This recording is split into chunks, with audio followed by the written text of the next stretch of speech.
Price the Lord. കർത്താവായ യേശുക്രിസ്തുവിന്റെ പരിശുദ്ധമായ നാമം വാഴ്ത്തപ്പെടുമാറാകട്ടെ. നല്ലവനും ബലവനുമായ ദൈവത്തിന്റെ തൃക്കരങ്ങളിലേക്ക് ഇന്ന് നമ്മളെ തന്നെ ഏൽപ്പിച്ചു കൊടുക്കാം. അവിടുത്തെ അത്യന്തികമായ സാന്നിധ്യ മറവിൽ കർത്താവ് നമ്മളെ മറയ്ക്കുമാറാകട്ടെ. പ്രാർത്ഥനയോടുകൂടെ നമുക്ക് ദൈവവചന ധ്യാനത്തിലേക്ക് കടക്കാം. കർത്താവെ, കന്യവാനായ ദൈവമേ, സ്വർഗ്ഗീയ പിതാവേ, അവിടുത്തെ തൃക്കരങ്ങളിലേക്ക് അടിയങ്ങളെ താഴ്ത്തിയേൽപ്പിക്കുന്നു. അവിടുത്തെ തിരുകൃപ അടിയങ്ങളുടെ ജീവിതത്തിൽ വ്യാപരിക്കുവാനും അവിടുത്തെ പരിശുദ്ധ നാമത്തെ ഉയർത്തുവാനും തക്കവണ്ണം അവിടുന്ന് അടിയങ്ങളെ സഹായിച്ച് അനുഗ്രഹിക്കുകയും ബലപ്പെടുത്തുകയും ചെയ്ത കൃപയ്ക്കായി സ്തോത്രം. തിരുനാമത്തെ ഉയർത്തുവാൻ കർത്താവ് സഹായിക്കണമേ. തിരുനാമത്തെ മഹത്വപ്പെടുത്തുവാൻ തക്കവണ്ണം കർത്താവ് ശക്തീകരിക്കുകയും ബലപ്പെടുത്തുകയും ചെയ്യുന്ന കൃപയ്ക്കായി സ്തോത്രം. ദൈവകരങ്ങളിലേക്ക് ഏൽപ്പിക്കുന്നു. ഇന്നത്തെ ശുശ്രൂഷ അനേക അനുഗ്രഹമായി തീരുവാൻ കർത്താവ് സഹായിച്ച് അനുഗ്രഹിക്കണം. ദൈവകൃപയിൽ അടിയങ്ങളെ പൊതിയണം. മാനവും മഹത്വവും തിരുമേനി യേശുക്രിസ്തുവിന്റെ ധന്യമുള്ള നാമത്തിൽ തന്നെ ആമേൻ. കർത്താവിന്റെ പരിശുദ്ധമായ നാമം വാഴ്ത്തപ്പെടുമാറാകട്ടെ.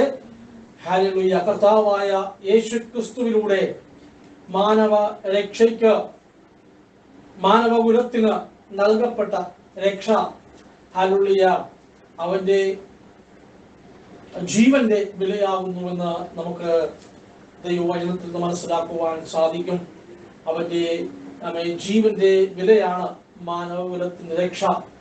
ആ രക്ഷ നാം കരസ്ഥമാക്കാതെ പോയാൽ, അവന്റെ രക്ഷയിൽ നാം ഉൾപ്പെടാതെ പോയാൽ, അത് നമ്മുടെ ജീവിതത്തിൽ ഏറ്റവും വലിയ പരാജയമായിരിക്കും എന്ന് ദൈവവചനത്തിൽ നിന്ന് നമുക്ക് മനസ്സിലാക്കുവാൻ സാധിക്കും. ഇന്ന് കർത്താവായ യേശുക്രിസ്തു നമുക്ക് വേണ്ടി ചിന്തിയ അവന്റെ രക്തത്തിന്റെ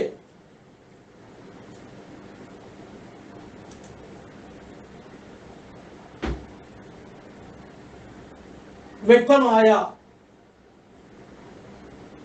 ഒരു വസ്തുത നാം മനസ്സിലാക്കേണ്ടത് ആവശ്യമാണ്. ക്രിസ്തുയേശു നമുക്ക് വേണ്ടി തന്നെ തന്നെ ഏൽപ്പിക്കുവാനിടയായിത്തീർന്നു. അതിനെ സംബന്ധിച്ച് അപ്പസ്തോലനായ പത്രോസ് തന്റെ ഒന്നാമത്തെ ലേഖനത്തിൽ അതിന്റെ 18ഉം 19ഉം വാക്യത്തിൽ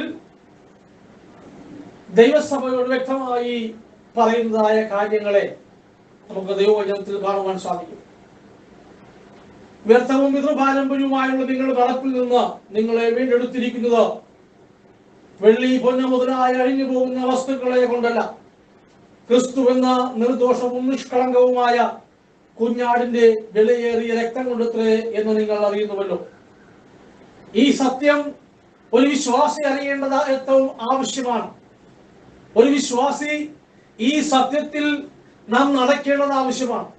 നമ്മുടെ രക്ഷയ്ക്കായി കർത്താവായ യേശുക്രിസ്തു തന്നെ തിരുജീവനെ നൽകുവാനിടയായി തീർന്നു എന്നുള്ള വ്യക്തമായ ഒരു ബോധ്യത്തിലായിരിക്കണം ഒരു വിശ്വാസിയുടെ അനുദിന ജീവിതം അവൻ മുമ്പോട്ട് നയിക്കേണ്ടതെന്ന് വേദപുസ്തകത്തിൽ വളരെ വ്യക്തമായി പറയുന്നു. അതുകൊണ്ട് അപ്പോസ്തലൻ പൗലോസ് അതിനെക്കുറിച്ച് ദൈവസഭയെ ഓർമ്മപ്പെടുത്തുകയാണ്. എന്താണ്? നിങ്ങളൊരു കാര്യം അറിയണം. വ്യർത്ഥവും പിതൃപാരമ്പര്യവുമായുള്ള നിങ്ങളുടെ നടപ്പിൽ നിന്ന് നിങ്ങളെ വീണ്ടെടുത്തിരിക്കുന്നത് പൊന്ന്, വെള്ളി മുതലായ അടിഞ്ഞു പോകുന്ന വസ്തുക്കളെ കൊണ്ടല്ല, ക്രിസ്തു എന്ന നിർദോഷവും നിഷ്കളങ്കവുമായ കുഞ്ഞാടിന് വിലയേറിയ രക്തം കൊണ്ടത്രേ എന്ന് നിങ്ങൾ അറിയുന്നുവല്ലോ. ചിലർക്ക്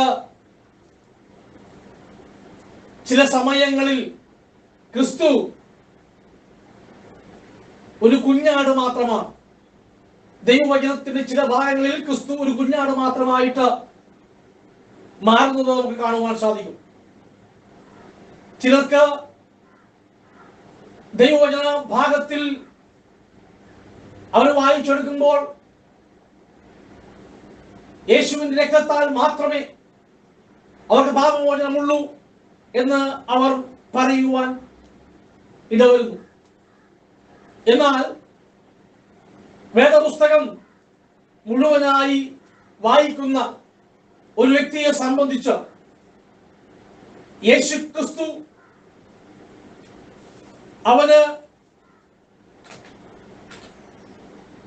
ദൈവത്തിന്റെ കുഞ്ഞാടായി യേശുക്രിസ്തു അവന് മഹാപുരോഹിതനായും, യേശുക്രിസ്തു അവന് മനുഷ്യപുത്രനായും, യേശുക്രിസ്തു അവന് ദൈവപുത്രനായും, യേശുക്രിസ്തു അവന് മഹാദൈവവും നമ്മുടെ രക്ഷിതാവുമായും, അവൻ സത്യദൈവവും നിത്യജീവനുമായും ഹല്ലേലൂയ ഒക്കെയും വേദപുസ്തകത്തിൽ നിന്ന് വ്യക്തമായി നമുക്ക് വായിച്ചെടുക്കുവാൻ കഴിയുന്നു. അവൻ ചിലർ അവരുടെ ഉപദേശം സ്ഥാപിക്കുവാൻ വേണ്ടി മാത്രം അപ്രകാരം യേശുക്രിസ്തുവിനെ ചുരുക്കി ഹല്ലേലൂയ ദൈവവചനത്തിന്റെ സത്യങ്ങളെ മറിച്ചു കളയുമ്പോൾ ഹല്ലേലൂയ ഒരു കാര്യം നാം മനസ്സിലാക്കണം. ഹല്ലേലൂയ ആമേൻ, അവൻ ഈ ലോകത്തിലേക്ക് കടന്നു വന്നത് നമ്മുടെ പാപങ്ങൾക്ക് പരിഹാരം ആകുവാനാണ് എന്ന് മറന്നു പോകരുത് എന്ന് വളരെ വ്യക്തമായി ഞാൻ ഓർമ്മപ്പെടുത്തുവാൻ ആഗ്രഹിക്കുകയാണ്. അതേ പ്രിയപ്പെട്ടവരെ, വ്യക്തവും പിതൃപാരമ്പര്യവുമായുള്ള നിങ്ങളുടെ വളപ്പിൽ നിന്ന് നിങ്ങളെ വീണ്ടെടുത്തിരിക്കുന്നത് പൊന്നുവെള്ളി മുതലായ അഴിഞ്ഞു പോകുന്ന വസ്തുക്കളെ കൊണ്ടുള്ള ക്രിസ്തുവിനുള്ള ദോഷവും നിഷ്കളങ്കവുമായ കുഞ്ഞാടിന്റെ വിലയേറിയ രക്തം കൊണ്ടത്രേ എന്ന് നിങ്ങൾ അറിയണം. അത് വെറുതെ ഒരു അറിവല്ല. ആ അറിവ് നിങ്ങളുടെ ജീവിതത്തിൽ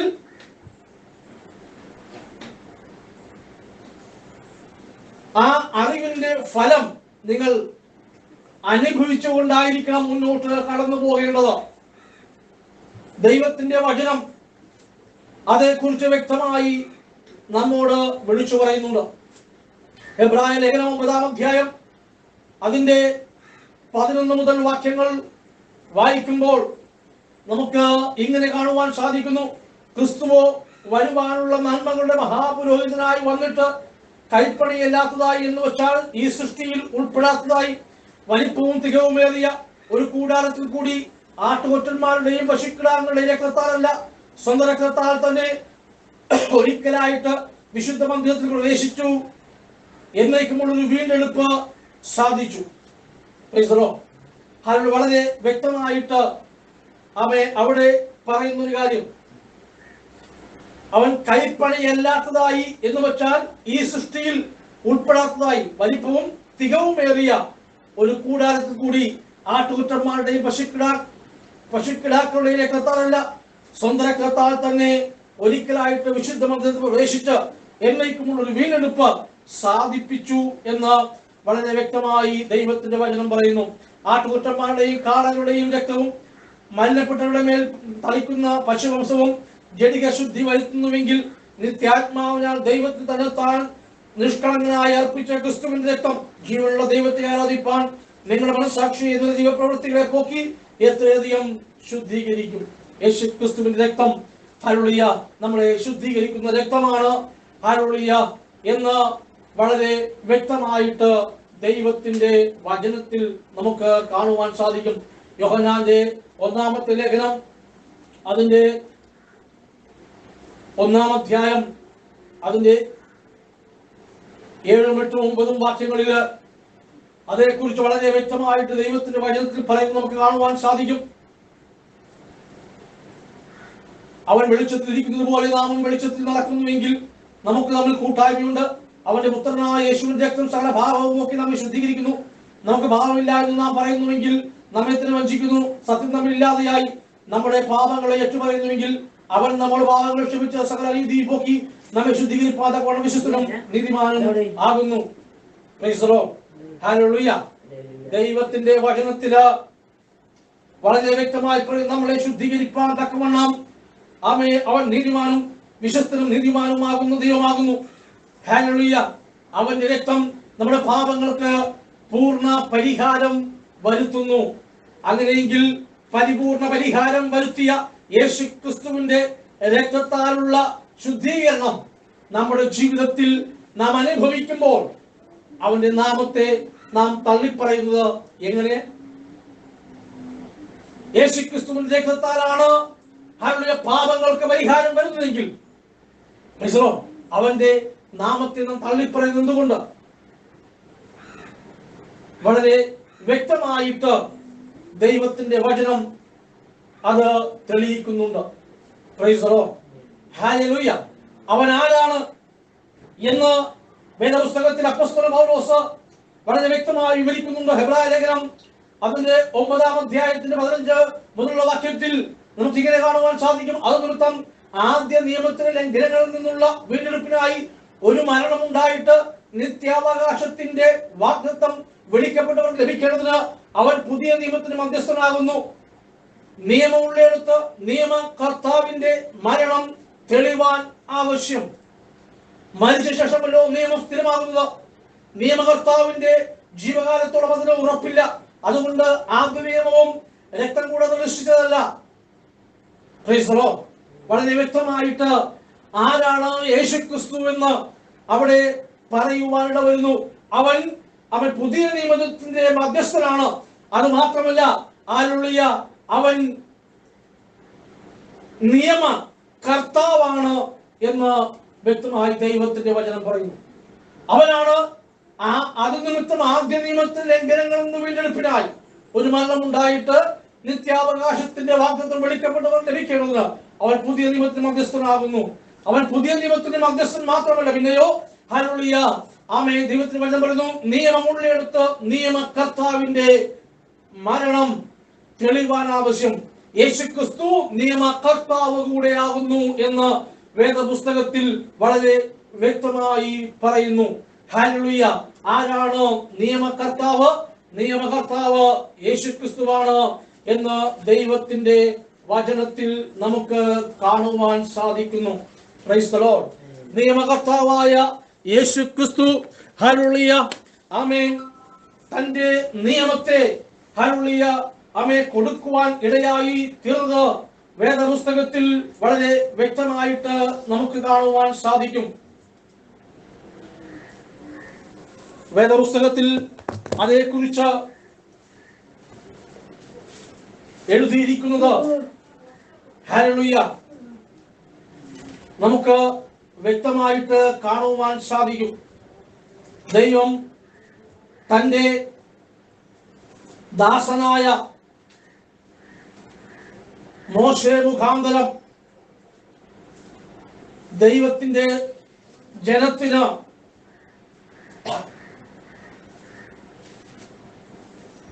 നിയമം കൊടുത്തതായി നമുക്ക് കാണുവാൻ സാധിക്കും. ഹല്ലേലൂയ.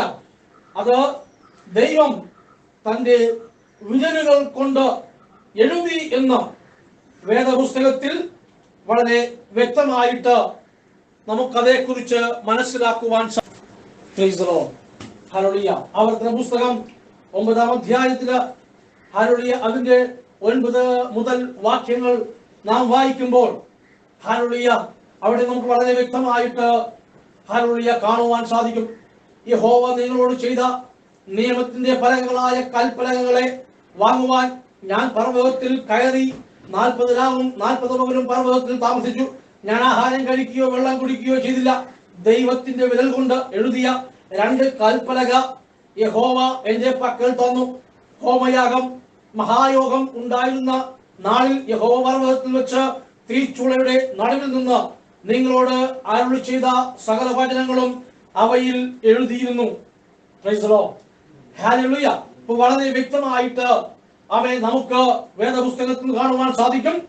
ദൈവത്തിന്റെ വിരൽ കൊണ്ട് എഴുതിയ 2 കൽപ്പലക യഹോവ എന്റെ പക്കൽ തന്നുവെന്ന് ഹല്ലേലൂയ ദൈവത്തിന്റെ ദാസനായ മോശെ ആവർത്തന പുസ്തകം 9-ന്റെ 9 മുതലുള്ള വാക്യത്തിൽ നമുക്ക് വളരെ വ്യക്തമായിട്ട് കാണുവാൻ സാധിക്കുന്നു. Price the lord. ഹല്ലേലൂയ. ആമേൻ. യേശുക്രിസ്തുവിനെ കുറിച്ച് വളരെ വ്യക്തമായി പറയുന്നു. ഹല്ലേലൂയ. അവൻ യഹോവയുടെ ഭുജമാണ്. 53-ാം യെശയ്യാവ് 53-ാം അധ്യായം അതിന്റെ 1-ാം വാക്യത്തിൽ വളരെ വ്യക്തമായിട്ട് ദൈവത്തിന്റെ വചനം പറയുന്നു, ഞങ്ങൾ കേൾപ്പിച്ചത് ആർ വിശ്വസിച്ചിരിക്കുന്നു? യഹോവയുടെ ഭുജം ആർക്ക് വെളിപ്പെട്ടിരിക്കുന്നു? Praise the lord. ചില ആളുകൾക്ക് യഹോവ വേറെ ഭുജം വേറെ ഹല്ലേലൂയ എന്നൊക്കെയും തോന്നുന്നത് എന്തുകൊണ്ടാണ്? ദൈവവചനത്തെ കുറിച്ചുള്ള വ്യക്തമായ ബോധ്യം അവർക്കില്ലാത്തത് കൊണ്ടാണ് എന്ന് നമുക്ക് മനസ്സിലാക്കുവാൻ സാധിക്കും. ഹല്ലേലൂയ. ആമേൻ. നിയമകർത്താവ് ഹല്ലേലൂയ എന്ന് ഹെബ്രായ ലേഖനം പറയുമ്പോൾ ആ നിയമം എഴുതിയവനെ കുറിച്ചാണ് നിയമകർത്താവ് എന്ന് പറയുന്നത്. ഹല്ലേലൂയ. അതേക്കുറിച്ചാണ് ആമേൻ ദൈവത്തിന്റെ ദാസനായ മോശെ ആവർത്തനം 9:9 പറഞ്ഞത്. യഹോവ തന്റെ വിരൽ കൊണ്ട് ഹല്ലേലൂയ ആമേൻ കൽപ്പലകയിൽ നിയമത്തെ എഴുതി വെച്ചു. Price the Lord. ദൈവത്തിന്റെ വിരൽ കൊണ്ട് ആമേൻ ദൈവം കൽപ്പലകയിൽ എഴുതി എന്ന് പറയുമ്പോൾ ഹല്ലേലൂയ ആ ദൈവവും ഹല്ലേലൂയ ആ ദൈവത്തിന്റെ ഭുജവും ഹല്ലേലൂയ ആമേൻ ഒന്നല്ലയോ എന്ന് ചിന്തിക്കേണ്ടതിന്റെ ഹല്ലേലൂയ ആമേൻ ഹല്ലേലൂയ മര്യാദ പോലും പല ആളുകളും ആമേൻ ദൈവത്വത്തെ കുറിച്ച് ചിന്തിക്കുമ്പോൾ അവർക്ക് മനസ്സിലാകുന്നില്ല എന്നുള്ളത് എത്രയോ ഖേദകരമായ ആവശ്യമാണ്. ഹല്ലേലൂയ ആമേൻ ദൈവവചനത്തിൽ വ്യക്തമായി ആമേൻ നിയമകർത്താവിനെ കുറിച്ച് പറയുമ്പോൾ ഹല്ലേലൂയ നിയമം എഴുതിയത് ഹല്ലേലൂയ അവൻ തന്നെയാണ്, നിയമകർത്താവ് തന്നെയാണ് എന്ന് വേദപുസ്തകത്തിൽ നമുക്ക് കാണുവാൻ സാധിക്കും. ഹല്ലേലൂയ ആമേൻ നിയമം എഴുതിയ നിയമകർത്താവ് തന്നെ ഹല്ലേലൂയ ആമേൻ ആ നിയമത്തിന്റെ പൂർത്തീകരണത്തിനായി ഈ ലോകത്തിലേക്ക് കടന്നു വന്നതായി നമുക്ക് കാണുവാൻ സാധിക്കും. അതുകൊണ്ട് തന്നെയാണ് എബ്രായർ 9:10 പറയുന്നത്, ആദ്യ നിയമത്തിലെ ലംഘനങ്ങളിൽ നിന്ന് ഉള്ള വീണ്ടെടുപ്പിനായി ഒരു മരണമുണ്ടായിട്ട് നിത്യാവകാശത്തിന്റെ വാഗ്ദത്തം വിളിക്കപ്പെട്ടവർക്ക് ലഭിക്കേണ്ടതിന് അവൻ പുതിയ നിയമത്തിന്റെ മധ്യസ്ഥൻ ആകുന്നു. Price the lord. ഹല്ലേലൂയ. അവൻ പഴയ നിയമത്തിൽ ഹല്ലേലൂയ അവൻ നിയമകർത്താവും പുതിയ നിയമത്തിന്റെ മധ്യസ്ഥനുമെന്ന് ദൈവത്തിന്റെ വചനകർത്താവായ യേശുക്രിസ്തുവിനെ കുറിച്ച് വളരെ വ്യക്തമായി പറയുന്നത് നമുക്ക് കാണുവാൻ സാധിക്കും. വീണ്ടും അതിന്റെ 16 വാക്യത്തിൽ ഇങ്ങനെ പറയുന്നു, നിയമമുള്ളിടത്ത് നിയമകർത്താവിന്റെ മരണം തെളിവാൻ ആവശ്യം. നിയമമുള്ളിടത്ത് നിയമകർത്താവിന്റെ മരണം തെളിവാൻ ആവശ്യം. ആരാണ് കാൽവരി ക്രൂശിൽ മരിച്ചത്? ഹല്ലേലൂയ. അണ്ഡകടാഹങ്ങളെ സൃഷ്ടിച്ചവനായ ആത്മാവായ ഹല്ലേലൂയ ദൈവമാണോ? ഹല്ലേലൂയ അവൻ സകല സൃഷ്ട പ്രപഞ്ചങ്ങളും അവൻ ഹല്ലേലൂയ വഹിക്കുന്നവനായ ദൈവമാണോ കാൽവരി ക്രൂശിൽ മരിച്ചത്? Price the lord. ഹല്ലേലൂയ. അതിനെ കുറിച്ചുള്ള വ്യക്തമായ വെളിപ്പാട് ഹല്ലേലൂയ ആമേൻ ഹല്ലേലൂയ പ്രാപിക്കേണ്ടത് ആവശ്യമാകുന്നു. ദൈവത്തെ കുറിച്ചുള്ള പരിജ്ഞാനത്തിൽ നിറഞ്ഞു വരുന്നവർ മാത്രമേ ഹല്ലേലൂയ അതേക്കുറിച്ചുള്ള വെളിപ്പാട് പ്രാപിക്കുവാൻ സാധിക്കുകയുള്ളൂ. ദൈവത്തിന് ആമേൻ മാറ്റമില്ല. ദൈവം ഗതിഭേദത്താലുള്ള ആച്ഛാദനം ദൈവത്തിനില്ല. ഹല്ലേലൂയ ദൈവം എന്നേക്കും hallelujah amen hallelujah amen hallelujah നിത്യതയിൽ ആയിരിക്കുന്ന ഹല്ലേലൂയ ഒരുവനാണ്. ദൈവത്തെ അവൻ നിത്യതയിൽ നമുക്ക് കാണുവാൻ സാധിക്കും. ദൈവത്തിന്റെ സർവ്വസമ്പൂർണത അവൻ നിത്യതയിൽ വസിക്കുകയാണ്. നിത്യതയിൽ വസിക്കുന്ന ദൈവം ഹല്ലേലൂയ അവൻ ഈ താഴ്ന്ന ഭൂമിയിലേക്ക് അവൻ തന്റെ പ്രത്യക്ഷതയെ കാണിച്ചു. ഹല്ലേലൂയ. അബ്രഹാമിന്റെ ഭവനത്തിൽ അവൻ അബ്രഹാമിന് വാഗ്ദത്തങ്ങളെ കൊടുക്കുവാൻ ഹല്ലേലൂയ യഹോവയായ ദൈവം അബ്രഹാമിന്റെ കൂടാരത്തിൽ ഇറങ്ങി വരുന്നത് നമുക്ക് കാണുവാൻ സാധിക്കും. ഹല്ലേലൂയ. അങ്ങനെ ദൈവത്തെ 2-3 ഒക്കെയായി കീറി മുറിക്കുന്ന വ്യക്തികളോട് എനിക്ക് ചോദിക്കുവാനുള്ളത്, അബ്രഹാമിന്റെ മുമ്പിൽ യഹോവ വന്നപ്പോൾ സ്വർഗം കാലിയായിരുന്നു. ഹല്ലേലൂയ.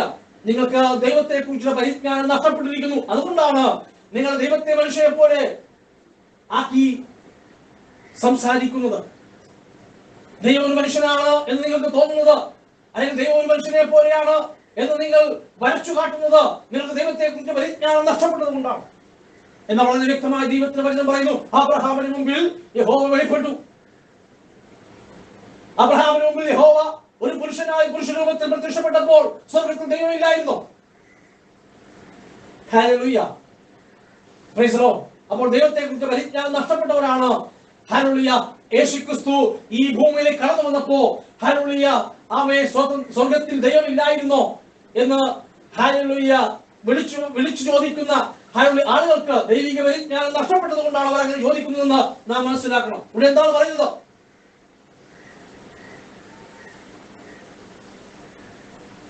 വളരെ വ്യക്തമായി ദൈവത്തിന്റെ വചനം പറയുന്നു, നിയമമുള്ളിടത്ത് നിയമകർത്താവിന്റെ മരണം തെളിവാൻ ആവശ്യം. ആ നിയമം കൊടുത്തവൻ ആരാണ്? നിയമം കൊടുത്തത്, നിയമം എഴുതിയതാരാണ്? യഹോവയുടെ ഭുജമാണ്, ദൈവത്തിന്റെ വിരലാണ്. ആ വിരൽ കൊണ്ടാണ് മോശയ്ക്ക് ദൈവം തന്റെ നിയമത്തെ എഴുതി കൊടുക്കുന്നത്. ആ കൽപ്പനകളിൽ ദൈവം തന്റെ വില കൊണ്ട് എഴുതി കൊടുക്കുമെന്ന് ദൈവത്തിന് വചനം വ്യക്തമായി ആവർത്തനം 9:9 വളരെ വ്യക്തമായി പറയുന്നുണ്ട്. യെശയ്യാവ് 53 യേശു ക്രിസ്തു യഹോവയുടെ ഭുജമാണെന്ന് പറയുന്നു. യഹോവയുടെ ഭുജവും രണ്ടായി ആണെന്ന് ചിന്തിക്കുന്ന മന്ദബുദ്ധികളായ ആളുകളോട് വളരെ വ്യക്തമായി പറയേണ്ട ഒരു കാര്യമുണ്ട്. ദൈവത്തിന്റെ ഭുജവും രണ്ടല്ല, അത് ഹല്ലേലൂയ ഏകമാണ്, ഒന്നാണ് എന്ന് ചിന്തിക്കേണ്ടത് വളരെ വ്യക്തമാണ്. ഇവിടെ നിയമകർത്താവിന്റെ മരണം അത് തെളിവാൻ ആവശ്യമെന്ന് പൗലോസ് പറയുകയാണ്. നിയമകർത്താവിന്റെ മരണം തെളിയണം. മരിച്ച ശേഷമാണ് നിയമം സ്ഥിരമാകുന്നത്.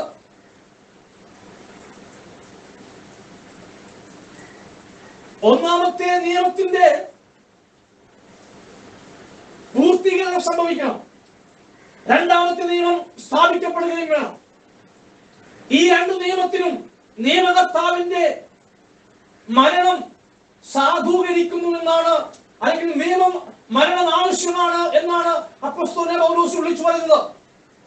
ഒന്നാമത്തെ നിയമത്തിന്റെ പ്രത്യേകത, ആ നിയമം കൊടുത്തത് പൂർത്തീകരിക്കണം. യേശുക്രിസ്തു താൻ കൊടുത്ത ഒന്നാമത്തെ നിയമം പൂർത്തീകരിച്ചു. അതുകൊണ്ട് ന്യായപ്രമാണത്തിന് കീഴിൽ യേശുക്രിസ്തു ക്രൂശിൽ യാഗമായി തീർന്നു. ന്യായപ്രമാണം ക്രിസ്തുവിൽ നിവർത്തിക്കപ്പെടുകയാണ് ചെയ്തതെന്ന് പൗലോസ് ഗലാത്യ ലേഖനത്തിൽ വ്യക്തമായി പറയുന്നത് നമുക്ക് കാണുവാൻ സാധിക്കും. അവൻ ക്രിസ്തുവിൽ ന്യായപ്രമാണം തികഞ്ഞു. അപ്പോൾ അവിടെ നിയമകർത്താവിന്റെ മരണം സാധ്യമായി തീർന്നു. രണ്ടാമത്തേത് പുതിയ നിയമത്തിന് മധ്യസ്ഥനാകുവാൻ, പുതിയ നിയമത്തെ സ്ഥാപിപ്പാൻ, പുതിയ നിയമം സ്ഥാപിച്ച ക്രിസ്തുവിന്റെ മരണം അനിവാര്യമാണ്.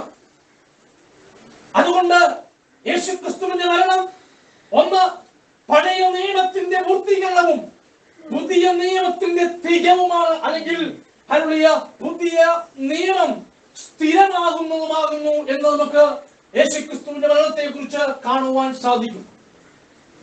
ഹല്ലേലൂയ. അപ്പോൾ യേശുക്രിസ്തുവിന്റെ മരണത്തിൽ രണ്ട് കാര്യങ്ങൾ സാധ്യമായി.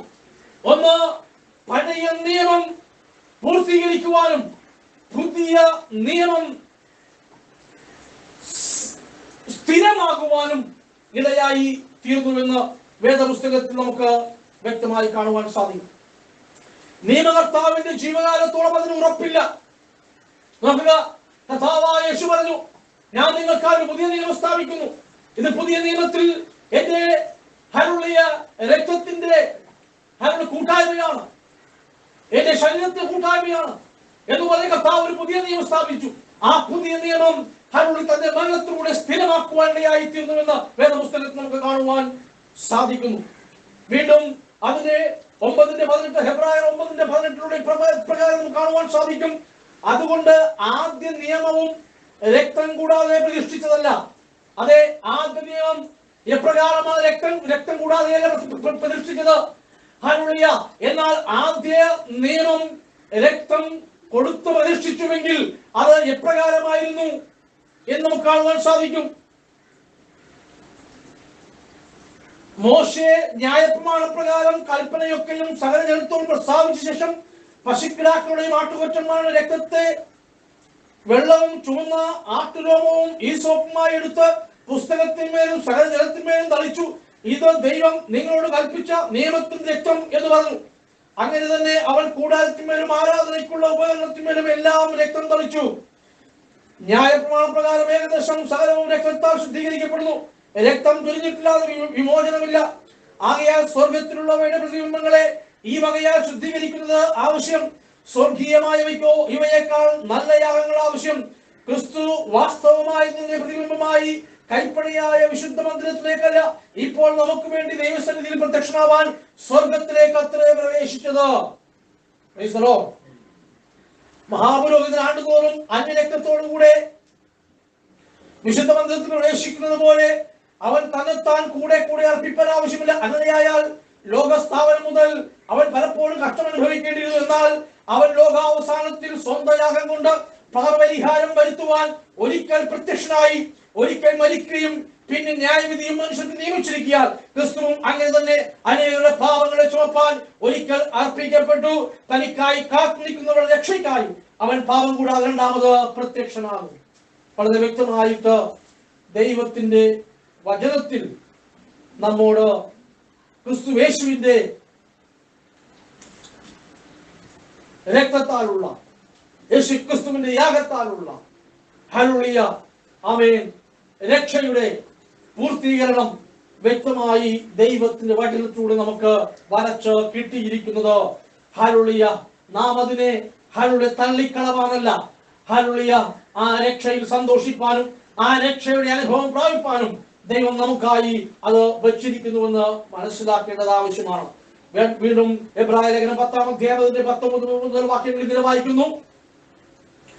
അതുകൊണ്ട് സഹോദരന്മാരെ, യേശു തന്റെ ദേഹമെന്ന ജനശീലയിൽ കൂടി നമുക്ക് പ്രതിഷ്ഠിച്ച ജീവനുള്ള പുതുവഴിയായി തന്റെ രക്തത്താൽ വിശുദ്ധ മന്ദിരത്തിലേക്ക് പ്രവേശനത്തിന് ധൈര്യവും ദേവാലയത്തിന്മേൽ ഒരു മഹാപുരോഹിതൻ നമുക്കുള്ളത് കൊണ്ട് നാം ദുർമനസ്സാക്ഷി നീങ്ങുമാറ് ഹൃദയത്തിൽ തളിക്കപ്പെട്ടവരും ശുദ്ധവെള്ളത്താൽ ശരീരം കഴുകപ്പെട്ടവരുമായി വിശ്വാസത്തിന്റെ പൂർണ്ണ നിശ്ചയം പൂണ്ട് പരമാർത്ഥ ഹൃദയത്തോടെ അടുത്തു ചെല്ലുക. പ്രത്യാശയുടെ സ്വീകാരം നാം മുറുകെ പിടിച്ചുകൊള്ളുക. വാഗ്ദത്തം ചെയ്തവൻ വിശ്വസ്തനല്ലോ എന്ന് ദൈവത്തിന്റെ വചനത്തിൽ വ്യക്തമായി നമുക്ക് കാണുവാൻ സാധിക്കുന്നു. അതെ, വാഗ്ദത്തം ചെയ്തവനായ വിശ്വസ്തനായ ആ കർത്താവിന്റെ കരങ്ങളിലേക്ക് നമ്മളെ തന്നെ ഏൽപ്പിക്കേണ്ടത് ആവശ്യമാണ്. ഹല്ലേലൂയ. ഈ യേശുക്രിസ്തുവിന്റെ രക്തം ഹല്ലേലൂയ ആമേ നമ്മുടെ പാപങ്ങൾക്ക് പരിഹാരമായി ആമേ ഹല്ലേലൂയ നൽകപ്പെട്ടിരിക്കുന്നു. ഹല്ലേലൂയ ആമേ സ്തോത്രം. ആ യേശുക്രിസ്തുവിന്റെ രക്തത്താൽ ഹല്ലേലൂയ പാപങ്ങൾക്ക് പൊറുതിയുണ്ട്. എന്നാൽ അത് പ്രാപിക്കുന്നത് പ്രകാരമാണ് എന്ന് വേദപുസ്തകത്തിൽ നമുക്ക് വളരെ വ്യക്തമായി കർത്താവായ യേശുക്രിസ്തു തന്നെ ഉപദേശിച്ചിരിക്കുന്നു. എപ്രകാരമാണ് യേശുക്രിസ്തുവിന്റെ രക്തത്താലുള്ള പാപമോചനം പ്രാപിക്കുന്നത്? യേശുവിന്റെ രക്തമാണ് നമ്മുടെ പാപങ്ങൾക്ക് മോചനമായി മറുവിലയായി കൊടുത്തത്, ശരി തന്നെ. പക്ഷെ എങ്ങനെയാണ് അത് പ്രാപിക്കുന്നതെന്ന് കർത്താവായ യേശുക്രിസ്തു തന്നെ താൻ മരിച്ചടക്കപ്പെട്ട് ഉയർത്തെഴുന്നതിന് ശേഷം ശിഷ്യന്മാർക്ക് പ്രത്യക്ഷനായിട്ട് യേശുക്രിസ്തു തന്നെ പറഞ്ഞിരിക്കുന്നു. എന്താണ്? ഹല്ലേലൂയ വളരെ വ്യക്തമായി പറയുന്നു. ലൂക്കോസ് സുവിശേഷം 24-ാം അധ്യായത്തിന്റെ 46 മുതൽ വാക്യങ്ങൾ. ക്രിസ്തു കഷ്ടമനുഭവിക്കുകയും 3-ാം നാൾ മരിച്ചവരിൽ നിന്ന് ഉയർത്തെഴുന്നേൽക്കുകയും അവന്റെ നാമത്തിൽ മാനസാന്തരവും പാപമോചനവും യെരൂശലേമിൽ തുടങ്ങി സകല ജാതികളിലും പ്രസംഗിക്കുകയും വേണമെന്ന് ഇങ്ങനെ എഴുതിയിരിക്കുന്നു. ഇതിന് നിങ്ങൾ സാക്ഷികളാണ്. യേശുക്രിസ്തു തന്റെ രക്തം നമുക്ക് വേണ്ടി മറുവിലയായി കൊടുത്തു, ശരി തന്നെ. പക്ഷേ മറുവിലയായി കൊടുത്തതായ ഹല്ലേലൂയ ആമേൻ ആ മറുവിലയിൽ ഹല്ലേലൂയ നമ്മൾ ഉൾപ്പെടണമെങ്കിൽ എന്ത് ചെയ്യണം? അവന്റെ നാമത്തിൽ മാനസാന്തരവും പാപമോചനവും പ്രസംഗിക്കപ്പെടണം. ഇത് യേശുക്രിസ്തു പറഞ്ഞതായ ദൈവവചന സത്യമാണ്. Hallelujah praise the lord. മാനസാന്തരവും പാപമോചനവും യേശുക്രിസ്തുവിന്റെ നാമത്തിലാണെന്ന് യേശുക്രിസ്തു തന്നെ ശിഷ്യന്മാർക്ക് വെളിപ്പെടുത്തി. മാത്രമല്ല, ഇതിന് നിങ്ങൾ സാക്ഷികളാണെന്ന് ശിഷ്യന്മാരെ ബോധ്യപ്പെടുത്തുകയും ചെയ്തു. ഇത്രയും കാര്യം യേശുക്രിസ്തു പറഞ്ഞിട്ടും ഹല്ലേലൂയ അവന്റെ നാമത്തിൽ ഹല്ലേലൂയ ആമേ മാനസാന്തരവും പാപമോചനവും യെരൂശലേമിൽ തുടങ്ങി സകല ജാതികളോടും പ്രസംഗിക്കണമെന്ന് കർത്താവായ യേശുക്രിസ്തു പറഞ്ഞതായ ആ കൽപ്പനയെ പലരും മറുത്തു പറയുന്നു. Hallelujah praise the Lord. അവൻ എല്ലാവരും ഹല്ലേലൂയ അവൻ പറയുന്ന ഒരു കാര്യമുണ്ട്. മത്തായി 28-ന്റെ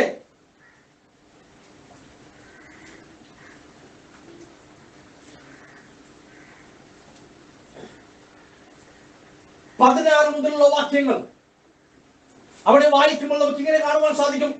എന്നാൽ 11 ശിഷ്യന്മാർ ഗലീലയിൽ യേശു അവരോട് കൽപ്പിച്ച മലയിലേക്ക് പോയി. അവരെ കണ്ടപ്പോൾ അവർ നമസ്കരിച്ചു. ചിലരോ സംശയിച്ചു. യേശു അടുത്തിരുന്ന സ്വർഗ്ഗത്തിലും ഭൂമിയിലുള്ള സകല അധികാരം എനിക്ക് നൽകപ്പെടുന്ന ആകയാൽ നിങ്ങൾ പുറപ്പെട്ട പിതാവിന്റെ പുത്രന്റെ പരിശുദ്ധാത്മാവിന്റെ നാമത്തിൽ സ്നാനം കഴിപ്പിച്ചും ഞാൻ നിങ്ങൾ കൽപ്പിച്ചെങ്കിൽ പ്രമാണിപ്പാതക്കോണം ഉപദേശിച്ചും കൊണ്ട് സകല ജാതികളെയും ശിക്ഷരാക്കിക്കൊള്ളുവിൻ. ഞാനോ ലോകാവസാനത്തോ എല്ലാതാണ് നിങ്ങളോട് കൂടെ ഉണ്ട് എന്നരുൾ ചെയ്തു. ഇത് അന്ത്യകൽപ്പനയാണ്, യേശുക്രിസ്തുവിന്റെ അന്ത്യകൽപ്പനയാണ് എന്ന് പലരും പറയുവാൻ ഹല്ലേലൂയ ഇടയായിട്ടുണ്ട്. ഹല്ലേലൂയ. അങ്ങനെയെങ്കിൽ ഹല്ലേലൂയ ആമേൻ ദൈവത്തിന്റെ വചനത്തിൽ വളരെ വ്യക്തമായി പറയുന്നു, കർത്താവായ യേശുക്രിസ്തു ആമേൻ ഈ ലൂക്കോസ് 24 ആമേൻ ഹല്ലേലൂയ 46 മുതൽ 49 വരെ കാര്യങ്ങൾ ആമേൻ വചനങ്ങൾ പറഞ്ഞിട്ട് അതിന്റെ 50-ാം വാക്യത്തിൽ ഇങ്ങനെ കാണുന്നു, അനന്തരം അവനവരെ ബഥാന്യയോളം കൂട്ടിക്കൊണ്ടുപോയി കൈ ഉയർത്തി അവരെ അനുഗ്രഹിച്ചു. അവരെ അനുഗ്രഹിക്കയിൽ അവനെ വിട്ട് പിരിഞ്ഞ് സ്വർഗാരോഹണം ചെയ്തു. അവർ അവനെ നമസ്കരിച്ചു. മഹാസന്തോഷത്തോടെ യെരൂശലേം മടങ്ങിച്ചെന്നു. എല്ലായ്പ്പോഴും ദേവാലയത്തിരുന്നു ദൈവത്തെ വാഴ്ത്തിപ്പോന്നു. അതാ ഞാൻ ചോദിക്കുന്നത്, അതല്ല ഈ പറഞ്ഞത് കർത്താവിന്റെ അംഗകൽപ്പന അല്ലേ? നോക്കണമേ, മനുഷ്യന്റെ ഇരട്ടത്താപ്പ് നോക്കണമേ. മത്തായി 28:16 മുതൽ 20 വരെ അന്ത്യകൽപ്പനയാണ്.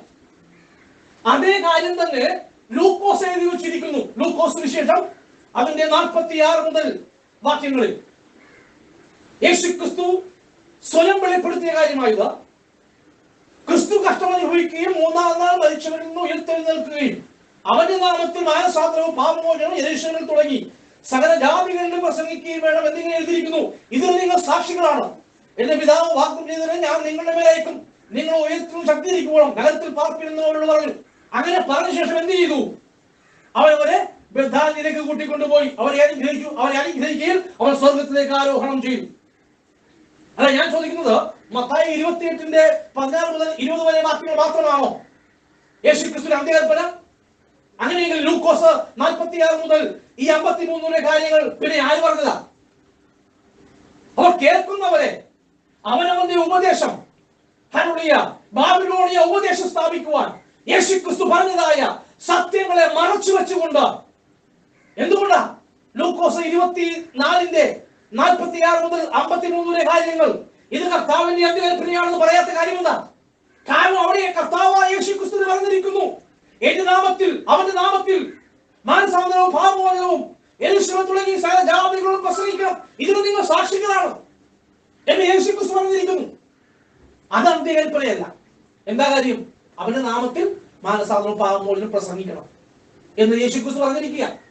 അത് അന്ത്യകൽപ്പനയാണെങ്കിൽ അത് അന്ത്യകൽപ്പനയായിട്ട് പ്രസംഗിച്ചാൽ എന്ത് സംഭവിക്കണം? അപ്പോസ്തലന്മാർ 2:37 പ്രസംഗിക്കണം. അത് പ്രസംഗിക്കാൻ അവർക്ക് മനസ്സില്ല.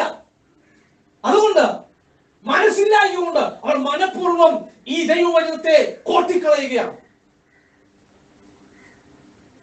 മത്തായി 28:16 മുതൽ വാക്യങ്ങൾ ശരിയെന്നും ലൂക്കോസ് 24:46 മുതൽ വാക്യങ്ങൾ തെറ്റെന്നും വിധിക്കുന്ന ജാതീയ ത്രിത്വത്തിന്റെ സംസ്കാരമാണ് നമുക്കിവിടെ ഇരുട്ടത്താപ്പായി വെളിപ്പെട്ടു വരുന്നത്. ജാതീയ ത്രിത്വം ക്രിസ്ത്യാനിറ്റി സ്ഥാപിക്കുവാൻ ഈ ത്രിത്വ പണ്ഡിതന്മാർ കിഴങ്ങ് പരിശ്രമിക്കുന്നതിന്റെ ഫലമാണ് ലൂക്കോസ് 24:46 മുതൽ വാക്യങ്ങൾ തള്ളിക്കളയുകയും മത്തായി 28:19 വാക്യങ്ങൾ ഹല്ലേലൂയ അവയെ പൊക്കിപ്പിടിച്ചുകൊണ്ട് നടക്കുകയും ചെയ്യുക. ഹല്ലേലൂയ. ഒരേ സമയം തന്നെ അവർ യേശുക്രിസ്തുവിനെ ഉയർത്തുകയും അതേസമയം മറുകൈകൊണ്ട് യേശുക്രിസ്തുവിനെ അടിച്ച് താഴ്ത്തുകയും ചെയ്യുന്ന ദുഷ്ട പ്രവൃത്തിയാണ് ഇവിടെ നമുക്ക് കാണുവാൻ സാധിക്കുന്നത്. ഇരട്ടത്താപ്പ് എന്തിനാ? യേശുക്രിസ്തുവിനെ ഉയർത്താനല്ല. മത്തായി 28:16 വാക്യങ്ങൾ വായിക്കുന്നതിനാ? യേശുക്രിസ്തുവിനെ ഉയർത്താനല്ല, ത്രിത്വത്തെ ഉയർത്തുവാനായിട്ടാ. ലൂക്കോസ് 24:46 മുതൽ വാക്യങ്ങൾ അവനെ തള്ളിക്കളയുന്നത് ത്രിത്വത്തെ ഉയർത്താനായിട്ടാ.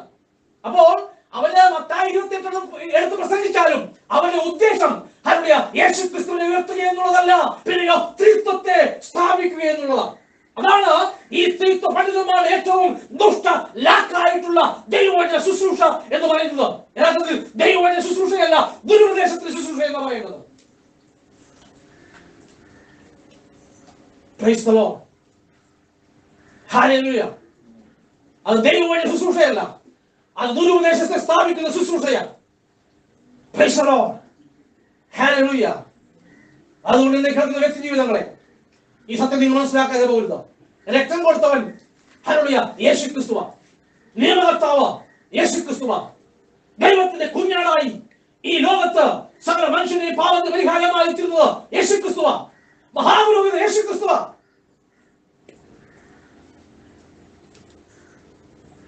ലോകത്തിന്റെ പാപങ്ങൾക്ക് വേണ്ടി പരിഹാരമായ കുഞ്ഞാട് യേശുക്രിസ്തുവാണ്. അതേ യാഗം നടത്തിയ മഹാപുരോഹിതൻ യേശുക്രിസ്തു തന്നെയാണ്. അങ്ങനെയെങ്കിൽ ഹല്ലേലൂയ, യേശുക്രിസ്തു പറഞ്ഞു എന്നെ കണ്ടവൻ പിതാവിനെ കണ്ടിരിക്കുന്നു എന്ന് പറയുമ്പോൾ ഹല്ലേലൂയ, യേശുക്രിസ്തുവിൽ പിതാവ് ഉണ്ട് എന്നല്ലേ കാണുന്നത്. കാരണം യെശയ്യാവ് വളരെ വ്യക്തമായി പറഞ്ഞിരിക്കുന്നു, അവൻ അത്ഭുതമന്ത്രി, വീരനാം ദൈവം, നിത്യ പിതാവ്. യേശുവിനെ കുറിച്ച് യെശയ്യാവ് പറഞ്ഞു അവൻ നിത്യപിതാവാണെന്ന്.